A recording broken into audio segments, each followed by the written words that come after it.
Patay ang babaeng rider matapos pumailalim ang kanilang motorsiklo sa container truck sa McKinley Road sa C5 Taguig. Sugatan naman ang angkas niya pati na ang isa pang rider na pumailalim din sa truck. Nawalan umano ng preno ang truck nang madisgrasya. Arestado naman ang driver ng truck. Aminado ang DepEd na may learning crisis ngayon sa Pilipinas. Sa gitna po yan ang patuloy na kakulangan sa mga classroom at kahinaan ng maraming bata sa pagbasa. Saksi, si Ivan Mayrina. Ang nasunog na San Francisco High School sa Quezon City, 1980s pa raw itinayo at may mga problema na sa linya ng kuryente. Yan ang nakikitang posibleng sanhi ng sunog ng Bureau of Fire Protection. Kaya utos si Pangulong Bongbong Marcos na nag-inspeksyon doon kanina. Suriin ang electrical system ng paaralan. Kinakargahan na natin ng computer, ng bagong fan, na yung iba aircon. We have to look at the other schools also. Natiyakin na at the very least may magandang fuse box para hindi makapag-overload sa ating electrical systems. We opted to revert to double shift para po ma-accommodate po yung mga bata na nawalan po ng classroom dito po sa old building. Ayon kay Education Secretary Sani Angara, plano magtayo ng bagong gusali na posibleng matapos sa loob ng 1 taon. Nagpaliwanag din si Angara kung din ang problema sa classroom ng paaralan sa Naik, Cavite, kung saan magta-3,000 enrollees pero 6 lang ang classroom. Yung eskwelahan namin doon, parang ang datos doon, 900% ang increase sa enrollment. So hindi nakakahabol po yung construction. Relocation area anya ang Naik, kaya gano'n na lamang ang bilis sa pagdami ng mga nag-e-enroll. Hindi rin anya basta-basta makapagtayo ng mga school building dahil walang espasyong pagtatayuan.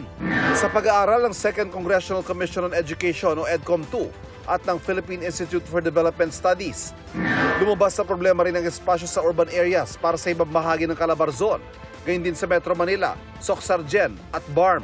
Hindi lang yan ang problemang sumalubong sa sektor ng edukasyon sa muling pagsisimula ng klase. Sa Esteban Abada Elementary School sa Quezon City, 38 estudyante ang mahina sa pagbabasa. Kaya tinututukan ng mga bata sa after-school tutorial. Ang sinisisi ng marami, ang pag-lockdown ng COVID-19 pandemic dahil matagal na hindi naibalik ang face-to-face classes.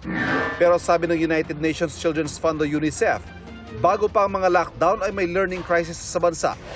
Sa pag-aaral nga nito noong 2019, lumabas sa 9 sa 10 Pilipinong nasa grade 5, hindi kaya magbasa na angkop sa kanilang grade level. 83% o mahigit 8 naman sa 10 ang hirap sa basic mathematics. Pinakamalala sa Bangsamoro Autonomous Region and Muslim Mindanao o BARM at lumala pa yan noong pandemya. Hindi na yan itinanggi ng Department of Education. 100% nag-worsen kasi may mga bata na hindi pa marunong magbasa, nasa bahay lang sila, hindi nila kasama yung teacher. So, paano sila matututong? Dismayado rin ang Pangulo sa senior high school curriculum. It is just expressing the same frustration that I expressed in the first place. Kasi it's costing more for the parents. Kasi nadagdagan ng 2 years pa. Sa 10 years, wala namang advantage. Wala naman naging advantage. Hindi rin nakukuha sa trabaho. Sa isang pahayag, dati nang inamin ni Angara na hindi maayos ang implementasyon ng senior high. Pero nasa kamay na ng Kongreso ang desisyon kung ipagpapatuloy pa ito.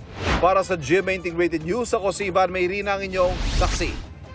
Isang bagong silang na sanggol ang inabandona sa loob ng simbahan sa Cagayan de Oro City.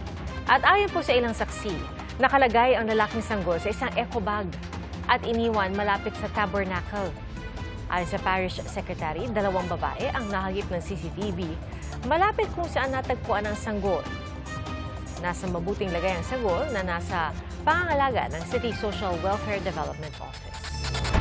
Sa gitna ng paglaganap ng mga gawa ng Artificial Intelligence o AI na mahirap na pong tukuyin, nagbabala ang DICT na maaaring panagutin ang mga umaabuso sa teknolohiya para makapanloko.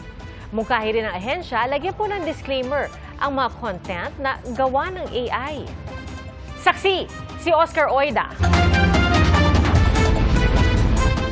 Sa ganda ng kalidad na pagkakamala ng totoo ang mga videong gawa ng Artificial Intelligence o AI kung hindi susuriing mabuti. At pangamba ng ilang eksperto, baka dumating ang panahon kahit anong suri, hindi na malalaman kung alin ang gawang AI sa hindi. Kaya may mungkahi ang bagong panumpang Deputy Executive Director ng Cybercrime Investigation and Coordinating Center.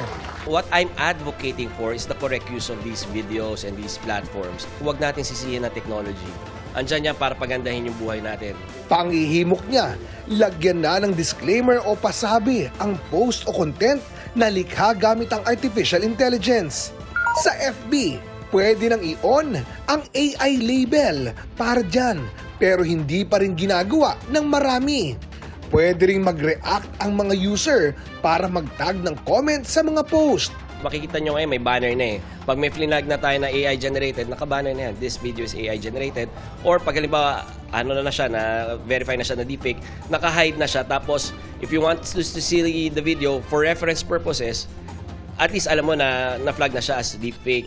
Ano't anuman, tututukan anya ng CICC ang pagsugpo sa pang-aabuso online, kabilang ang fake news, mga panloloko at mga trolls. May mga paraan na rin sila para mag-detect ng mga gawang AI at deepfake. Yung galaw ng bibig, yung pixelation, yung difference ng shading. Pero more advanced technology, more definitive. Kasi ang goal talaga namin may mapanagot eh. So kailangan yung ebidensya na pinoprocess namin would lead to prosecution. So mas advanced, so mas detailed yung pag-analysis namin at pagre-report namin when it comes to deepfakes. Ang DepEd naman, gusto ring palakasin ang critical thinking skills ng mga estudyante, bagay na itinuturo na sa ibang bansa. Kailangan maging mapanuri at yun ay gusto namin ituro rin sa eskwelahan. Tinatrabaho na anya ng DepEd ang pagtatatag ng isang AI Research Center na tutulong sa mga mag-aaral na makasabay sa mabilis na pagbabago ng digital landscape. Para sa GMA Integrated News, ako si Oscar Oida, ang inyong saksi.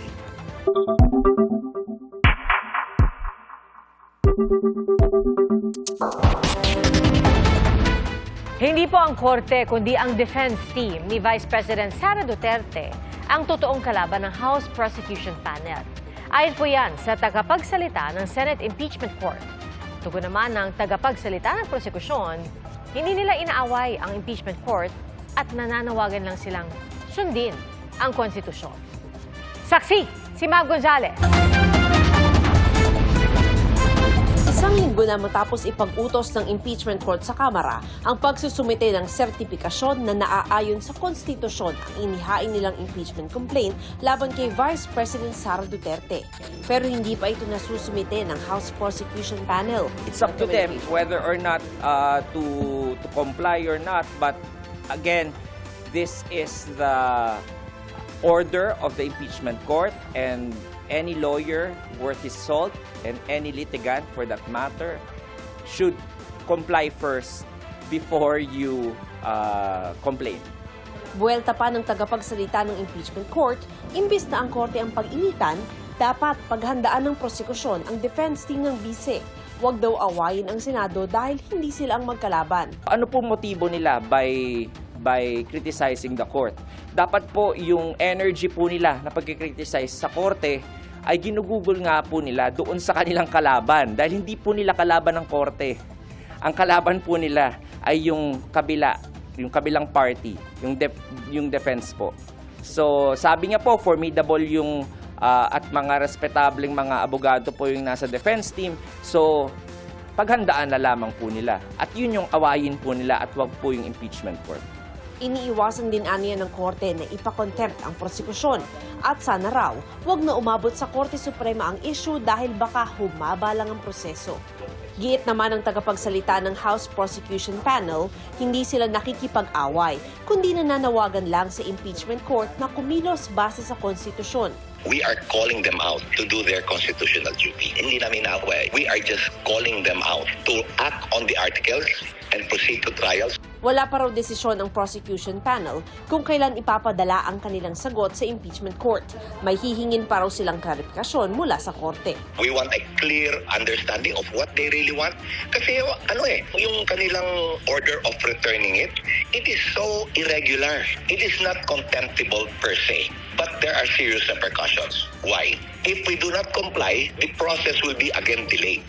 Ayon kay dating Supreme Court Chief Justice Renato Puno, wala sa rules ng impeachment court na dapat hinga ng sertipikasyon ng Kamara. Wala naman doon sa kanilang rules na dapat magkaroon ng certification yung House to the effect na nasunod yung 1-year ban. Wala naman yung sa rules and regulations nila bakit nila ngayon ini-impose yung reglamento na yan?